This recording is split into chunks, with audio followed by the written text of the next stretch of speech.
नमस्कार विद्यार्थी मित्र हो, इयत्ता 8वी स्कॉलरशिप मधला विषय मराठी विषयाची सराव प्रश्नपत्रिका क्रमांक 1 सुरू केलेली आहे. येणाऱ्या परीक्षेपर्यंत कमीत कमी 5 प्रश्नपत्रिका पूर्णपणे तुम्हाला स्पष्टीकरणासहित सांगण्याचा माझा प्रयत्न असेल. तर हा 2023 चा पेपर आहे, ज्यामध्ये 25 प्रश्न आपले मराठीचे आहेत. त्यातला प्रश्न पहिला आता आपण इथे चर्चेला घेतोय. प्रश्न पहिला आहे बघा, पुढील वाक्यात आलेल्या क्रियाविशेषण अव्ययाचा प्रकार ओळखा. कशाचा प्रकार ओळखा म्हटलेला आहे? क्रियाविशेषण. पूर्ण प्रश्न लिहिणार नाही. क्रियाविशेषण अव्ययाचा प्रकार ओळखा. अव्ययाचा प्रकार ओळखा. क्रियाविशेषण अव्यय म्हटलेला आहे. यामध्ये वाक्य दिलेलं आहे त्यांनी. या वाक्यातला आपल्याला ओळखायचं आहे. पिटुकली खारुताई. पिटुकली खारुताई घराच्या छपरावरून. घराच्या छपरावरून. तुरु तुरु गेली. तुरु तुरु गेली. हे असं वाक्य आहे. या वाक्यातल्या क्रियाविशेषणाच्या अवयवाचा प्रकार आपल्याला ओळखायचा आहे.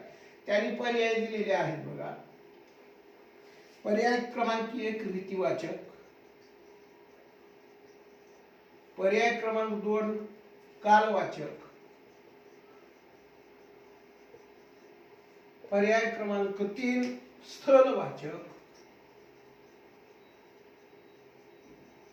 आणि पर्याय क्रमांक 4 दिलेला आहे आपल्याला परिणामवाचक. परिणामवाचक. बघा, क्रियाविशेषण अव्ययाचे या 4 प्रकारापैकी या वाक्यात आलेलं क्रियाविशेषण अव्यय ते कुठल्या प्रकारात येतं हा प्रश्न आहे. आता या प्रश्नामधला आपल्याला क्रियापद ओळखू आलं. पिटुकली खारुताई घराच्या छपरावरून तुरु तुरु गेली. गेली हे आपल्याला क्रियापद हे चांगलं कळलेलं आहे. कळतं ना? क्रिया दर्शवणारा शब्द. बरोबर आहे. आता गेली या क्रियापदाबद्दल विशेष माहिती सांगणारा शब्द, अधिकची माहिती सांगणारा शब्द किंवा या क्रियापदाचं वर्णन करणारा शब्द हे क्रियाविशेषण असतं. म्हणजे पहिलं काम अगोदर क्रियाविशेषण अव्यय आपल्याला ओळखावं लागेल. ते तुरु तुरु आहे. बरोबर आहे. मग याचा प्रकार आपल्याला ओळखायचा आहे. तर मी अगदी त्याचं उत्तर डायरेक्ट न सांगता तुम्हाला मी आता ऑप्शन 4 कडनं इकडे येतो. तुरु तुरु या क्रियाविशेषण अव्ययाला आपण परिणामवाचक क्रियाविशेषण अव्यय म्हणू शकतो का? तर बिलकुल नाही. परिणामवाचक म्हणजे एखादा परिणाम दर्शवणारा आहे का? तर बिलकुल नाही. म्हणून हा काही पर्याय आपला असू शकत नाही. दुसरा, या क्रियाविशेषण अव्ययावरून आपल्याला त्या क्रियेचं स्थळ लक्षात येत आहे का? तर स्थळ सांगितलं गेलं नाही. ती कशी गेली हे सांगितलं आहे. म्हणून हे स्थलवाचकही त्याचं उत्तर असणार नाही. कालवाचक आहे का? या क्रिया विशेषणावरून आपल्याला काळाची माहिती मिळते का? तर नक्कीच नाही. म्हणून ते कालवाचक पण नाही. मग या क्रियापदावरून खारुताईचं जे गेली हा क्रियापद आहे, त्या क्रियापदाची विशेष माहिती सांगणारा शब्द ही आहे. कारण कशी गेली, तुरु तुरु गेली आहे म्हणजे ती तिची पद्धत आहे त्या ठिकाणी दर्शवते. आणि पद्धत म्हणजेच रीत. म्हणून या ठिकाणी आपलं ऑप्शन नंबर 1 उत्तर असेल त्याचं. कोणतं? रीतिवाचक. ठीक आहे. कळलं असेल तर आपण दुसऱ्या प्रश्नाकडे जाऊया. नंबर 2 चा प्रश्न आहे. काही प्रश्नाची उत्तर कळले नाही तर कमेंट्स करा मला त्या व्हिडिओच्या खाली. मी परत तो प्रश्न समजावून देईन. वचन प्रकारानुसार दुसरा प्रश्न आहे. वचन प्रकारानुसार विसंगत नाम कोणते? विसंगत नाम कोणते? ओके. पर्याय दिलेले आहेत आपल्याला. पर्याय क्रमांक 1 दिलेला आहे चुली. पर्याय क्रमांक 2 दिलेला आहे मुली. पर्याय क्रमांक 3 दिलेला आहे झुली. पर्याय क्रमांक 4 दिलेला आहे फुली. विद्यार्थी मित्र हो, या प्रश्नाच्या उत्तराला आपल्याला जर शोधायचं आहे तर प्रश्न आपल्याला चांगला कळला पाहिजे. सर्वात महत्वाचं कौशल्य आहे की दिलेला प्रश्न आपल्याला समजला पाहिजे, त्याचं आकलन झालं पाहिजे. वचन प्रकारानुसार म्हटलंय. आता वचन प्रकारानुसार म्हटल्यानंतर आपल्याला वचनाचे प्रकार माहित असले पाहिजे. एक वचन आणि दुसरा प्रकार असतो अनेक वचन, कळलं आपल्याला? ठीक आहे. एक वचन अनेक वचन. आता विसंगत हा एक शब्द आहे. विसंगत म्हणजे काय? इतरांसारखा नसलेला, वेगळा. ठीक आहे. संगत नसलेला, संगतीत नसलेला विसंगत म्हणजे गटात न बसणारा शब्द. ठीक आहे. मग आता आपण जाऊया पर्यायाकडे. पर्याय क्रमांक 1 चा आपण विचार करूया. चुली. तर हे आहे अनेक वचन. कसलं वचन आहे हे? अनेक वचन आहे. का बरं अनेक वचन आहे? कारण याचं एक वचन चूल आहे. मुली हे सुद्धा अनेक वचन आहे, बरोबर आहे की नाही? अनेक वचन आहे. मग एक वचन कोणतं आहे? मुलगी. झुली हे सुद्धा अनेक वचन आहे. कसं काय? झुल एक वचन आणि हे अनेक वचन. तिसरा, म्हणून आपले हे तिन्ही सारखे आहे आणि या गटामध्ये न बसणारा नक्कीच चौथा असणार आहे. हे आपलं उत्तर नक्की आहे, 100% आहे. कारण फुली हे सगळं वाचायला सारखं जरी दिसत असलं तर आपण वचन प्रकारानुसार फुलीला याच्या गटात बसवू नाही शकत. हे विसंगत आहे, हे वेगळं आहे. का बरं? कारण जेव्हा आपण एखाद्या घरावर अशी खून करतो, या खुनीलाच आपण नाव देतो फुली. ठीक आहे. आणि एखाद्या माणसाने अनेक घरावर फुल्या मारल्या, अनेक घरावर अशा मारल्या, तर याला आपण अनेक वचनाच्या साठी शब्द वापरतो फुल्या. फुल्या मारल्या, फुली मारली, एक वचन आहे. म्हणून हे जे आहे हे एक वचन आहे. मग सांगा बरं, 3 हे अनेक वचन आहेत आणि एक वचन आहे, म्हणून हे गटात बसत नाही, विसंगत ठरतं. म्हणून याचं उत्तर तुम्हाला फुली लिहायचं आहे. ठीक आहे, कळलं? आता चौथ्या प्रश्नाकडे जाणार आहे. तत्पूर्वी समजा हे अभ्यासत असताना तुम्ही रट्टा मारून यावर प्रश्नाची उत्तरं पण मिळवलं असतात किंवा याचे मार्क्सही तुम्हाला पडलेले असतील, बरोबर आहे? कारण तुम्ही बऱ्याच प्रश्नपत्रिका मला वाटतं सराव झालेला आहे शाळेमध्ये. परंतु प्रत्येक परीक्षेमध्ये आपण बहुपर्यायी प्रश्नातून योग्य पर्यायाच्या उत्तराकडे कसं जायचं, तो एक विचार करण्याचा जो प्रोसेस आहे, विचार करण्याची जी पद्धत आहे, ती इथं मी तुम्हाला समजावण्याचा प्रयत्न करतोय माझ्या परीने. ठीक आहे. प्रश्न चौथा आहे. पुढील वाक्यातील नाही, तिसरा नाही का? तिसरा प्रश्न आहे.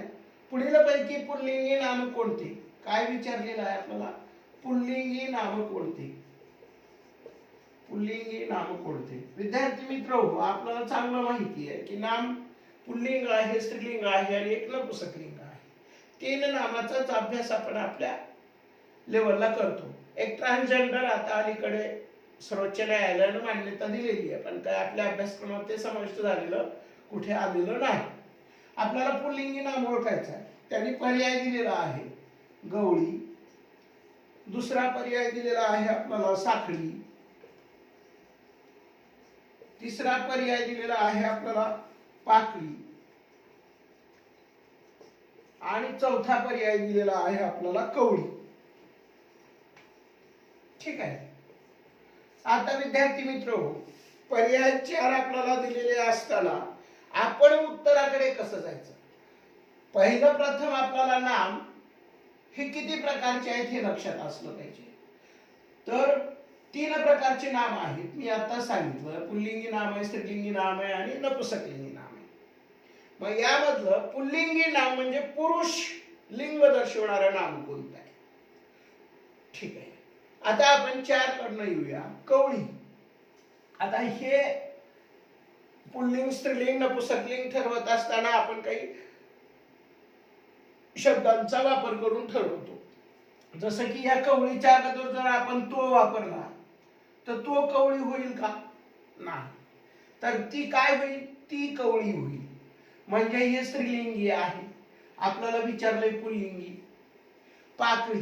पाकळीच्या बाबतीत तसंच आहे. तो पाकळी म्हणता येत नाही, ते बरोबर वाटतच नाही वाक्य. ती पाकळी. मग 3 हिचा उल्लेख किंवा नामनिर्देशन करू शकतो आपण, म्हणून ही स्त्रीलिंगी आहे, म्हणून हे आपलं उत्तर नाही. ठीक आहे. साखळी, इथं सुद्धा अगदी तसंच आहे, ती साखळी, म्हणून हेही आपलं उत्तर नाही. आता नक्कीच राहिलेलं एक उत्तर आहेच, परंतु याला सुद्धा आपण अभ्यास करताना डायरेक्ट सापडलं उत्तर म्हणून आनंदित व्हायचं नाही. हे उत्तर बरोबर कसं आहे हे अगोदर आपल्या मेंदूला पण कळलं पाहिजे ना. गवळी, ती गवळी म्हणता येतं का? गवळी म्हणजे दूधवाला, तो गवळी, तो गवळी है ना. या गवळी शब्दाच्या अगोदर आपण तो लावल्यानंतर तो शब्द आपल्याला व्यवस्थित वाटतो आणि त्याच्यावर आपल्याला कळतं की गवळी हा शब्द जो आहे तो पुल्लिंगी नाम असलेला शब्द आहे, म्हणून आपलं उत्तर ऑप्शन क्रमांक 1, पर्याय क्रमांक 1 आपलं उत्तर होत आहे. ठीक आहे. प्रश्न चौथा आहे पुढचा. प्रश्न चौथा आहे, पुढील वाक्यातील अधोरेखित शब्दाची विभक्ती ओळखा. अधोरेखित शब्दाची, अधोरेखित, काही प्रश्नाचा भाग मी लिहित नाही, अधोरेखित शब्दाची काय ओळखा? विभक्ती ओळखा.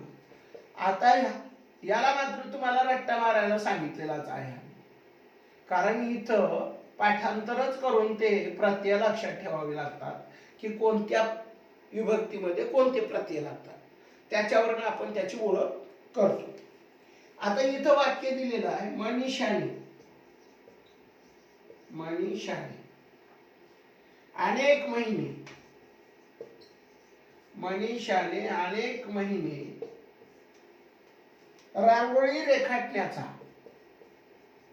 रांगोळी रेखाटण्याचा, रेखाटण्याचा सराव केला, सराव केला असं वाक्य दिलेलं आहे. आणि अधोरेखित मात्र मुद्दाम होऊन त्यांनी याला अधोरेखित केलेला आहे. मुद्दाम होऊन हा शब्द मी अशासाठी वापरलाय की याचं उत्तर लगेच तुम्हाला कळलं पाहिजे. कशा प्रकारे स्कॉलरशिप परीक्षेमध्ये प्रश्न येऊ शकतात, विद्यार्थ्याचं कॉन्सन्ट्रेशनही बघितलं जातं त्या ठिकाणचं की भानावर आहेत का सोडवताना, आहे की नाही. पर्याय क्रमांक 4 आहे चतुर्थी.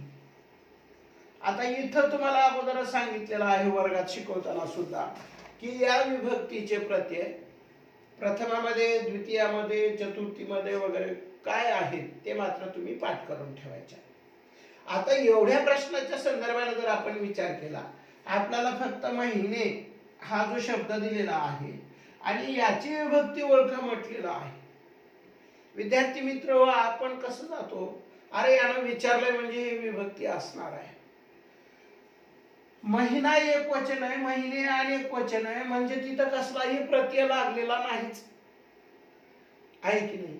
या शब्दाचं एक वचनाचं अनेक वचन केलेलं आहे, त्यामुळं तिथं काही प्रत्यय लागलेला नाही. हा, इथं अंडरलाईन केलं असतं, याला अधोरेखित केलं असतं मनीषा या शब्दाच्या खाली, तर त्या मनीषा या शब्दाला ने हा प्रत्यय लागला असता आणि मग या आपण चतुर्थीचे विचार आपलं या तृतीया, प्रथमा, चतुर्थी, द्वितीया याच्यामध्ये कुठं बसतं हे आपण लक्षात घेतलं असतं. परंतु आपल्याला चांगलं माहिती आहे की याला कसलाही प्रत्यय लागलेला नाही आणि जर एखाद्या शब्दाला कुठलाही प्रत्यय लागत नसतो ती विभक्ती असते प्रथमा, ती विभक्ती असते प्रथमा.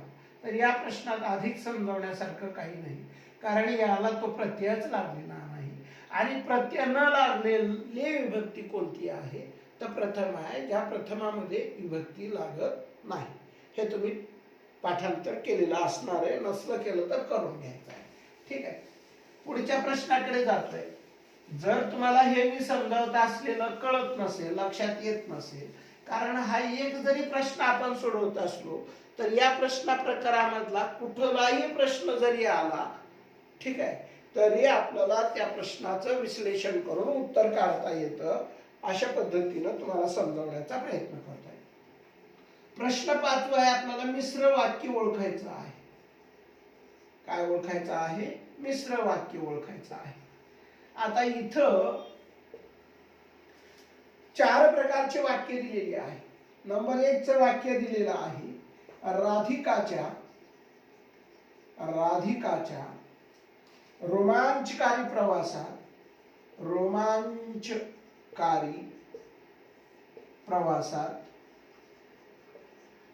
रोमांचकारी प्रवासात घरच्यांनी मोठी साथ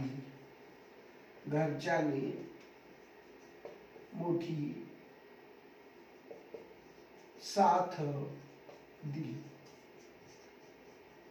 हे असं पहिलं वाक्य आहे. दुसरं वाक्य दिलेलं आहे, स्वामी विवेकानंदाच्या मनात आले.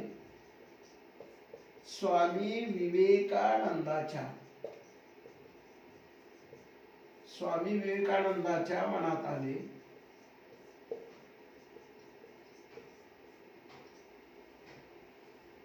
आले की, त्याच्यानंतर आहे,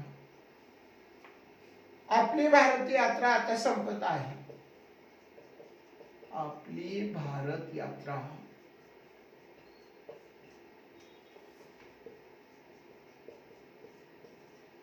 आता संपत आहे. तिसरा पर्याय दिलेला आहे आपल्याला, तो कामात थोडा आळशी आहे.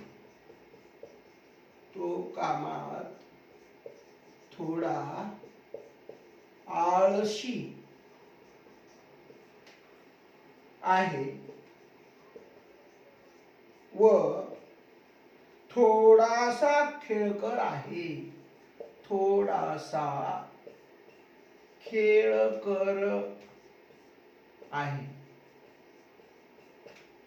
चौथ्या प्रकारचं वाक्य दिलेलं आहे, परीक्षा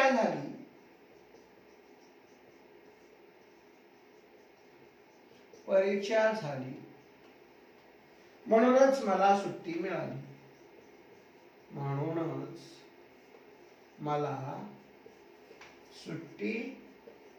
मिळाली. ठीक आहे. असे 4 वाक्य आहेत. या 4 वाक्यातून आपल्याला मिश्र वाक्य ओळखायचं आहे. ठीक आहे. आता मिश्र वाक्य काय असतं, तर मिश्र वाक्यामध्ये एक वाक्य प्रधान वाक्य असतं, मुख्य वाक्य असतं. प्रधान वाक्य असतं म्हणजे काय, तर त्याचा स्वतंत्र एक अर्थ निघतो, तो दुसऱ्यावर अवलंबून असत नाही. वाक्य कशाला म्हणायचं, ज्याच्यातून अर्थ निघतो, है ना, ज्याच्यातून अर्थ निघतो असं वाक्य असतं. मग या मिश्र वाक्यामध्ये एक अतिशय प्रधान म्हणजे मुख्य वाक्य असतं, जे स्वतंत्र अर्थपूर्ण असतं, आणि दुसरं वाक्य गौण वाक्य असतात. गौण वाक्य हे प्रधान वाक्यावर अवलंबून असतं, आणि प्रधान वाक्यावर अवलंबून असल्यामुळं ते काही स्वतंत्र असा आपला अर्थ लागत नाही त्याचा. अशा प्रकारच्या वाक्याला मिश्र वाक्य म्हणायचं आहे. ठीक आहे. काय लक्षात ठेवा, मिश्र वाक्य ओळखण्याची खूण, मिश्र वाक्यामध्ये प्रधान वाक्य असतं, ते स्वतंत्र अर्थ देणारं असतं, आणि दुसरं वाक्य हे गौण वाक्य असतात, म्हणजे कमी महत्वाचे असतात, एवढे मुख्य नसतात, आणि त्या गौण वाक्यातून एवढा काही अर्थ आपल्याला स्पष्ट होत नसतो. अशा वाक्याचा जो काही आपल्याला प्रकार दिसेल तो मिश्र वाक्य. आता यातला जर आपण ओळखायला सुरुवात केली की मिश्र वाक्य कोणतं आहे, तर बघा, राधिकाच्या रोमांचकारी प्रवासात घरच्यांनी मोठी साथ दिली, तर पूर्णपणे एक प्रधान वाक्यच असल्यासारखं आहे. याच्यामध्ये कसलाही मिश्र वाक्य आपल्याला दिसत नाही. मिश्र म्हणजे मिसळलेलं आहे की नाही, असं काही आपल्याला दिसत नाही. दुसरं वाक्य जर बघा, स्वामी विवेकानंदाच्या मनात आले की, स्वामी विवेकानंदाच्या मनात आले. ठीक आहे. इथपर्यंत एक वाक्य आहे, आणि या कीनं या 2 वाक्याला जोडलेलं आहे. आपली भारत यात्रा आता संपत आहे. निस्ता आपली भारत यात्रा आता संपत आहे असं जर म्हटलं असतं तर त्याचा अर्थ आपल्याला एवढा लवकर लागला नसता, परंतु या वाक्याचा, पूर्ण वाक्याचा अर्थ आपल्याला लागतो, स्वामी विवेकानंदांच्या मनात आले. याला एक अर्थ आहे, अर्थ स्पष्ट होतो. आणि हे प्रधान वाक्य आहे, मुख्य वाक्य आहे. या वाक्यावरनं मग या वाक्याला आपल्याला जोडता येतं आणि याचा अर्थ सुद्धा याच्यावरच अवलंबून असतो. म्हणून या ठिकाणी स्वामी विवेकानंदांच्या मनात आले हे प्रधान वाक्य आहे आणि आपली भारत यात्रा आता संपत आहे हे गौण वाक्य आहे. ठीक आहे. अशा प्रकारच्या वाक्याला मिश्र वाक्य म्हणायचं, म्हणून पर्याय क्रमांक 2 हे याचं उत्तर आहे. तुम्ही म्हणाल पुढे गेलेच नाहीत. पुढे जरी गेलो आपण तर इथंच ते उत्तर सापडलंय. 2 उत्तर नोंदवा म्हणलं असतं तर पुढेही आपण गेलो असतो, आताही जाऊ शकतो. तो कामात थोडा आळशी आहे व थोडासा खेळकर आहे. आता हे खेळकर आहे हे काही या वाक्यावर अवलंबून नाही. ठीक आहे. हे पण स्वतंत्र वाक्य होऊ शकतंय आणि हे पण स्वतंत्र वाक्य होऊ शकतंय. 2 वाक्य आहे, 2 वाक्याला त्यांनी व ने जोडलेलं आहे. ठीक आहे. आणि म्हणून हे काही मिश्र वाक्याचा प्रकार नाही. हे काही मिसळले काही एकमेकांमध्ये नाही. परीक्षा झाली, वाक्य संपलं. मला सुट्टी मिळाली, वाक्य संपलं. आणि म्हणून हे दोन्ही वाक्य स्वतंत्र वाटतात आपल्याला, एकमेकावर कसलंही अवलंबत्व या ठिकाणी दिसत नाही. म्हणून हाही पर्याय नाही आणि हाही पर्याय आपला नाही. मिश्र वाक्य ओळखण्याचा पर्याय आपला नाही. म्हणून आपला पर्याय फक्त पर्याय क्रमांक 2 हे आपला आहे. कारण स्वामी विवेकानंदांच्या मनात आले हे मुख्य वाक्य आहे, प्रधान वाक्य आहे. आणि आपली भारत यात्रा आता संपत आहे हे गौण वाक्य आहे. हे आपल्याला स्पष्ट होत आहे, म्हणून हा पर्याय आपण निवडायचा आहे. पुढे प्रश्न 6 आहे. पुढील पैकी पूर्वरूप संधी असणारा शब्द पर्यायातून निवडा. मला वाटतं हे वर्गात अभ्यासताना पूर्वरूप संधी मला असं आठवत नाही की आपण वर्गात याला चर्चेला घेतलेला आहे. आता इथं प्रश्न आलेला आहे म्हणून आपण त्यावर थोडासा विचार करूया. पूर्वरूप संधी,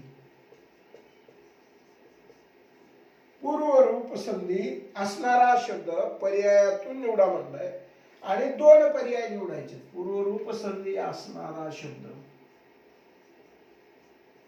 पूर्वरूप असणारा शब्द पर्यायातून निवडा.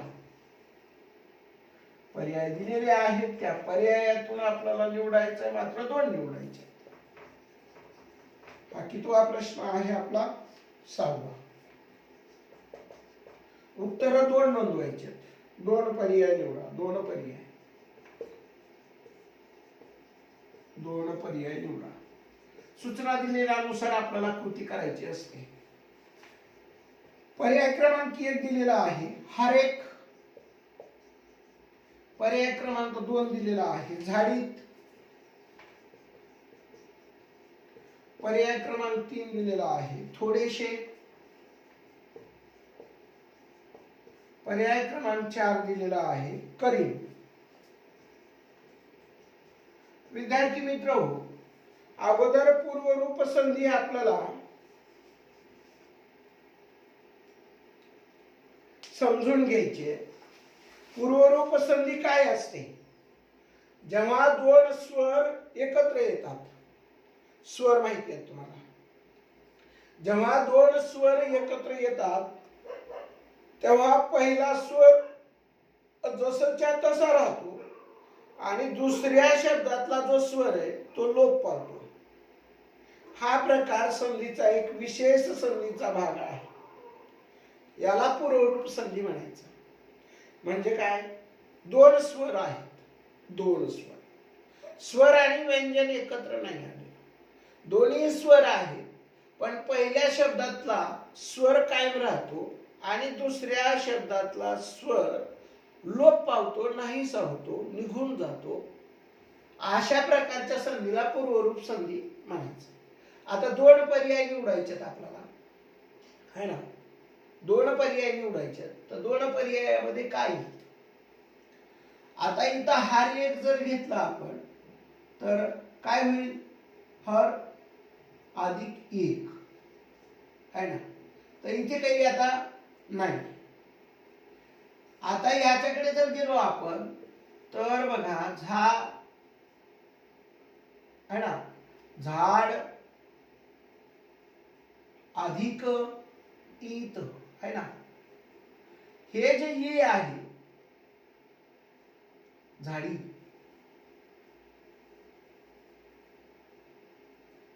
हा जो या ठिकाणी झाडी इथे लागले ना याला, म्हणून हा ई आहे आणि अत हे दोन्ही स्वर आहे, अ आणि ई है ना. आता इथं काय होतंय, हा पहिला स्वर कायम राहतो आणि हा दुसऱ्यातला पहिला स्वर, हे दोघे स्वर आहेत, हा लोप पावतो, हा लोप पावतो. म्हणजे इथे झा हे ई जे आहे हे दीर्घ वेलांटी तयार करतो आणि येत झाली. म्हणजे हे आहे एक है ना पूर्व रूप संधीचा प्रकारामधला बोलणारा शब्द आहे. थोडे से इथे सुद्धा थोड इथे ये लागेल असे अधिक से है ना. हा जो ये आहे थोडे इकडला हा कायम राहतो, हा कायम राहतो आणि हे लोप पावतो. म्हणून इथं काय होईल, थोडे से. अशा प्रकारच्या संधीला पूर्वरूप संधी म्हणतात. असा प्रश्न आलेला वर्गात, काही अशी पूर्वरूप संधी चर्चेला घेतली असं मला आठवत नाही. आठवलं असेल तर मग आपल्याला परत एकदा बघावं लागेल तिकडे. तुम्ही बघा आणि मला सांगा आपण अभ्यासली आहे का नाही अभ्यासली. तर मग या ठिकाणी आपल्याला लक्षात ठेवायचं ते एकच की या दोन्ही शब्दामध्ये दोन स्वर असतात. शब्दाची जेव्हा फोड करतो आपण, विग्रह करतो, तेव्हा दोन स्वर असतात. पहिल्या ते असतो, दुसऱ्या ते असतो. फक्त एवढं लक्षात ठेवायचं आहे की पहिल्या शब्दातला जो कोणता स्वर असेल तो कायम राहतो, तो निघून जात नाही. निघून जातो तो दुसऱ्या शब्दातला स्वर. ठीक आहे. आणि म्हणून अशा प्रकारच्या संधीला पूर्वरूप संधी म्हणतात. 2023 ला आलेला प्रश्न आहे. ठीक आहे. किती मिनिटाचा व्हिडिओ होतोय बघू द्या. तर मला वाटतं जवळपास खूप झालेला आहे. 6 प्रश्न झाले. तर या ठिकाणी आपण थांबूया. राहिलेले प्रश्न दुसऱ्या व्हिडिओत पाठवतो, कारण पाठवायला अडचण येते काय असं वाटतंय. आता मी निवडले होते 10 प्रश्न, पण इथंच थांबूया आपण 6व्या प्रश्नावर. ठीक आहे. कारण हा सेंट होतो की नाही की पुन्हा, तरी बघूया आपण, प्रयत्न करतो मी. आता 7वा प्रश्न आहे. प्रश्न 7वा विचारलेला आहे. पुढील पैकी रीती वर्तमान काळाचे वाक्य ओळखा. रीती वर्तमान काळ, वर्तमान काळाचं वाक्य ओळखायचं आहे आपल्याला. पहिलं वाक्य आहे, संगीता नाट्यसंगीत ऐकत असे. संगीता नाट्यसंगीत ऐकत असे. ऐकत असे. ठीक आहे. दुसरं वाक्य दिलेलं आहे आपल्याला त्यांनी, अतुल सर्वांना सूचना सांगत असतो. अतुल सर्वांना सूचना सांगत असतो.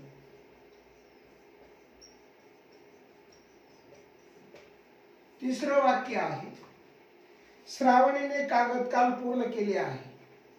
श्रावणीने कागद काम पूर्ण केले आहे. ठीक आहे. आणि चौथा पर्याय आहे आपल्याला, मच्छीमारांना वाचवण्यासाठीचे. मच्छीमारांना वाचवण्यासाठीचे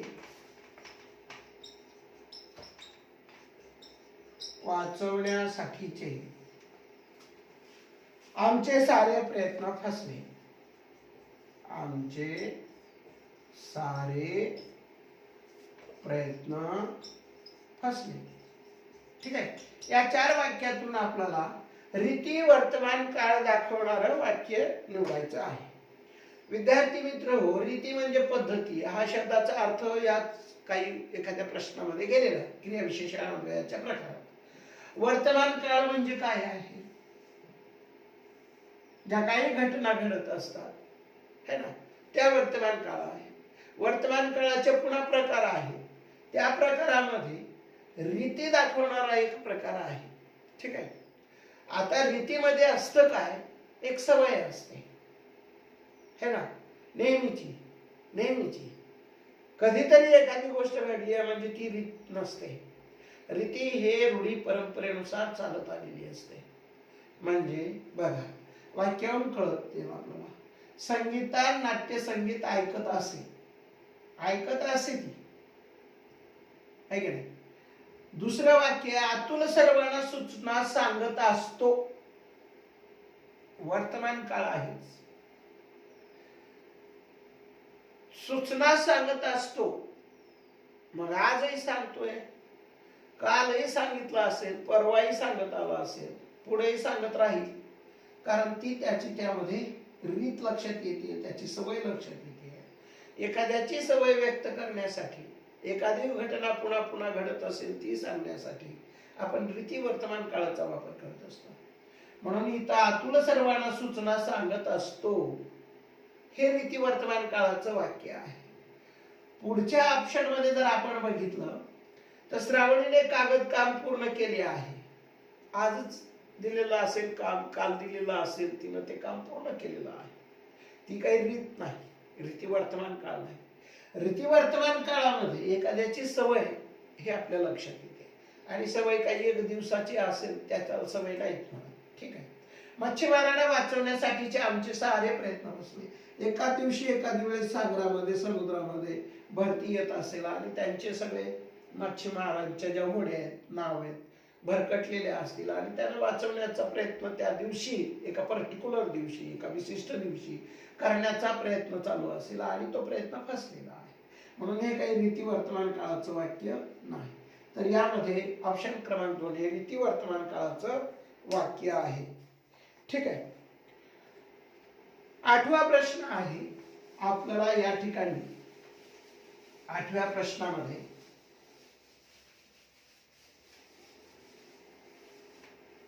विचारलेला आहे, अंथरूण पांघरूण या सामासिक शब्दाचा समास कोणता? 8वा प्रश्न. अंथरूण पांघरूण, अंथरूण पांघरूण, पांघरूण या शब्दाला एकेरी अवतरण चिन्ह ठेवलेलं आहे. या सामासिक शब्दाचा, या सामासिक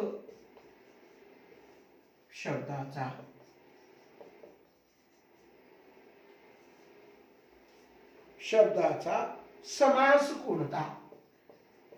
समास ओळखायचा आहे.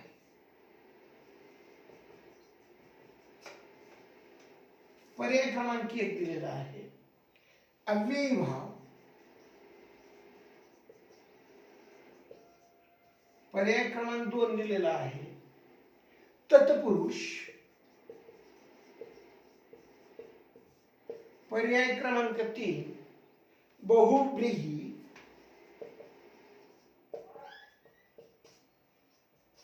आणि पर्याय क्रमांक 4 दिलेला आहे दवंद.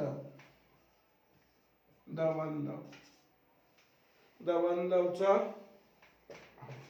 ओळखू येत नाही का? दवंदव हा 4था पर्याय.